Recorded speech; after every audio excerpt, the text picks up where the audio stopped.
معزز و محتشم گرامی قدر سادات کرام اور دور و نزدیک سے تشریف لائے ہوئے تمام عشاقان مصطفیٰ، غلامان اہل بیت اور محبین حضرات صحابہ کرام، تحریک لبیک یا رسول اللہ ضلع لاہور کے تحت آج عظیم عاشق رسول فناف الرسول حضرت غازی علم الدین شہید رحمۃ اللہ تعالی علیہ کا سالانہ عرس مقدس آپ کے مزار پرانوار پر انعقاد پذیر ہے، جس میں کثیر تعداد میں علماء، خطباء، واعظین، مدرسین اور زندگی کے مختلف شعبوں سے وابستہ افراد اور حضرات شریک ہیں۔ اسٹیج پر جلوہ گر حضرت استاذ العلماء غازی ناموس رسالت عکس امیر المجاہدین حضرت علامہ صاحبزادہ حافظ انس حسین صاحب رضوی دامت برکاتہم القدسیہ، اور خطاب بھی آپ فرمائیں گے۔ تحریک کے مرکزی قیادت ضلع لاہور کی یہاں پر موجود ہے۔ میں آپ حضرات کی خدمت میں صرف اتنی بات کرنا چاہتا ہوں کہ حضرت قلندر لاہوری علامہ ڈاکٹر محمد اقبال رحمۃ اللہ تعالی علیہ فرماتے ہیں کہ نشان راز عقل ہزار ہیلا مپرس۔ اقبال کہتے ہیں کہ حضور کی ختم نبوت اور ناموس رسالت اور آپ کی حرمت کا مسئلہ جب بھی پوچھنا ہے تو عقل سے نہیں پوچھنا، کیونکہ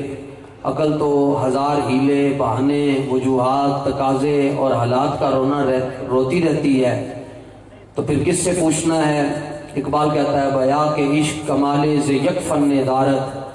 اقبال کہتا ہے رسول اللہ کی عزت اور حرمت کا مسئلہ پوچھنا ہے تو پھر عشق سے پوچھو۔ کہ حضرت ابو قتادہ رضی اللہ تعالیٰ عنہ اور حضرت سلمہ بن اکوع رضی اللہ تعالیٰ عنہ صرف اس لیے میدان میں آ گئے کہ معلوم ہوا کہ ایک شخص نے رسول اللہ صلی اللہ علیہ وآلہ وسلم کی مبارک اونٹنیوں پر حملہ کر دیا ہے، تو حضرت سلمہ بن اکوع رضی اللہ تعالیٰ عنہ نے آ کر وہاں تیروں کی بارش کر دی، اور حضرت ابو قتادہ سوار ہو کر آئے، اور امام الانبیاء صلی اللہ تعالیٰ علیہ وآلہ وسلم کو جب حضرت ابو قتادہ نے عرض کی حضور ہم آپ کی ساری مبارک اونٹنیاں خیر و عافیت کے ساتھ واپس لے کر آ رہے ہیں، حضور نے آپ کو دیکھ کر کہا کہ افلح وجہک، کہ اے ابو قتادہ اللہ تمہارا چہرہ بابرکت بنائے، اللہ تمہارے چہرے کی حفاظت فرمائے۔ یہ جملہ رسول اللہ نے کسی نمازی کے لیے نہیں کہا، کسی حاجی کے لیے نہیں کہا، صدقات اور خیرات دینے والوں کے لیے نہیں کہا، ان کے لیے کہا جو رسول اللہ کی اونٹنیوں کے تحفظ کے لیے فجر کی نماز کے وقت مدینہ طیبہ سے غابہ کی طرف روانہ ہوئے، جو حضور کی اونٹنیوں کے تحفظ کے لیے گھر بار چھوڑ کر میدان میں نکلتا ہے، حضور اس کو یہ دعا دیتے ہیں کہ اللہ تمہارا چہرہ پر نور کرے۔ تو تمام ائمہ سیر نے لکھا ہے کہ جس وقت حضرت ابو قتادہ دنیا سے گئے تو آپ کی عمر 70 سال تھی، لیکن ایسے لگتا تھا جس طرح 15 سال کا نوجوان دنیا سے جا رہا ہوتا ہے۔ تو آپ اندازہ کریں کہ جب حضرت غازی علم الدین شہید جو حضور کی عزت پر اور حضور کی حرمت پر پہرا دے کر رسول اللہ کی بارگاہ میں گئے ہوں گے، تو عالم یہ تھا کہ حضرت قائد اعظم محمد علی جناح جب آپ کا مقدمہ لڑنے کے لیے لاہور آئے، سیشن کورٹ کے اندر پیشی تھی، تو آپ نے کہا کہ مجھے ایک مرتبہ علم الدین سے ملنے دیا جائے۔ ملاقات ہوئی، تو عشق کی اپنی باتیں ہیں، عقل کے اپنے معاملات ہیں، تو حضرت قائد اعظم نے کہا علم الدین سیشن کورٹ کے اندر جج کے سامنے آپ نے یہ کہنا ہے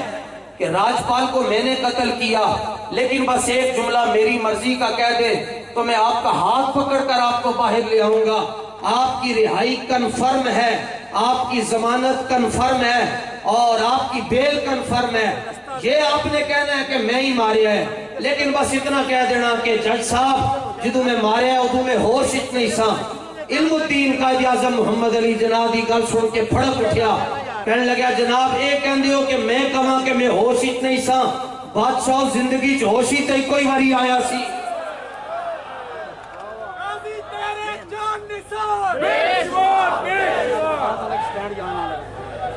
جب آپ جج کے سامنے پیش ہوئے تو آپ نے جج کو مخاطب کرتے ہوئے کہا کہ میں اپنی گل خود کرنا چاہنا، وکیل میری گل نہ کرے، میں آپ ہی کروں گا۔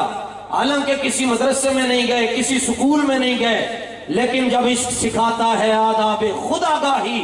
کھلتے ہیں غلاموں پہ اسرار شہنشاہی۔ جج نے کہا جی کرے بات۔ آپ نے جناب 302 کے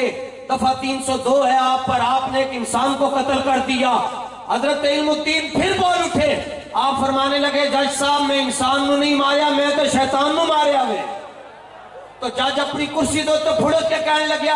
آپ کے کس طرح کی باتیں کر رہے ہیں، آپ کو پتہ نہیں ہے توہین عدالت ہے اور یہ کسی صورت برداشت نہیں کی جائے گی۔ تو علم الدین بھی آگے سے وجد میں آ کر کہنے لگے کہ جج صاحب جے تواڈے کولو توہین عدالت نہیں برداشت ہوندی تے ساڈے کولو توہین رسالت بھی نہیں برداشت ہو سکتی نا جناب۔ یہی تیرا ماضی، یہی تیرا مقدر۔ اور پھر تاریخ نے دیکھا کہ جب آپ کا جنازہ اسی مقام پر ہوا، 5.5 میل پر آپ کا جنازہ تھا، 2 لاکھ لاہور کی آبادی، 6 لاکھ آپ کے جنازے کے شرکاء، 4 لاکھ بندہ کدھروں آ گیا۔ ایدہ جواب تانوں کوئی فلسفی نہیں دے گا، تانوں ایدہ جواب کوئی شاعر تے ادیب نہیں دے گا، اس کا جواب وہی دیں گے جنہوں نے وہیل چیئر پر بیٹھ کر غازیوں کا تحفظ کیا اور ان کی عزت کا مقدمہ لڑا۔ آبادی ہوئے 2 لاکھ، جنازے ہوئے 6 لاکھ بندہ، تے بابا جی نے فرمایا تو انہوں پتہ نہیں مالک تگڑے ہو من کانڈ نہیں لگن دیتے۔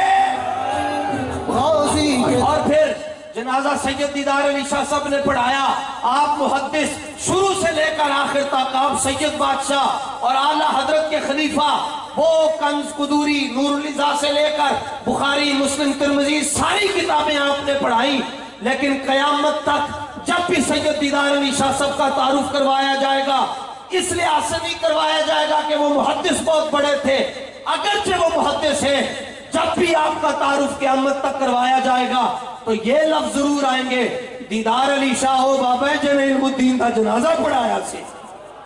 اور جنازہ پڑھانے کے بعد روتے ہوئے یہ کہا یا رسول اللہ سی ساری زندگی علم حدیث کی خدمت کی تھی، ہم نے ساری زندگی اصول حدیث پر کام کیا، سانو تو کبھی خواب بھی اپنا دیدار نہیں کروایا نے، تو علم الدین کے جنازے کے اندر بنفس نفیس تشریف لے آئے ہو۔ تو اگر آپ چاہتے ہیں کہ حضور کا قرب ملے، رسول اللہ کی بارگاہ کا قرب ملے، حضور کی عزت پر پہرا دے، کیونکہ جو عزت رسول پر پہرا دیتا ہے وہ پھر منٹوں میں نہیں بلکہ وہ سیکنڈز کے اندر رسول اللہ کے قریب ہو جاتا ہے۔